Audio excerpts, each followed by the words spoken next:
Good morning friends, సూర్యోదయంతో మీకు స్వాగతం. ఈరోజు పిల్లలు నేను అందరం కలిసి వాకింగ్ అండ్ వర్కౌట్ చేస్తున్నాము. చూడండి. Hey guys, welcome to my channel Zindagi. Day 4 walking complete అయింది. ఇప్పుడు వర్కౌట్ స్టార్ట్ చేద్దాం.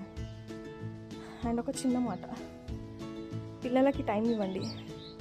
పెరిగే వయసులో పిల్లలకి మనం ఎంత టైం ఇస్తే అంత మంచిది. ఫోన్లు ఎక్కువ అడిక్ట్ అవుతున్నారు. సో జాగ్రత్త. పిల్లలకు టైం ఇవ్వండి, పర్సనల్గా మాట్లాడండి, ఫ్రెండ్లీగా మాట్లాడండి, అన్ని రకాలుగా పిల్లలతో ఉండండి. వాళ్ళు ఫోన్లోకి అడిక్ట్ అయ్యి మనం మాట్లాడకపోతే వేరే వాళ్ళతో పరిచయాలు పెంచుకొని మనం దూరం పెడతాం. So be careful please. పిల్లలకు టైం ఇవ్వండి. టీనేజ్లో కంపల్సరీ పేరెంట్స్ అవసరం. సో టేక్ కేర్, జాగ్రత్త. Will come back.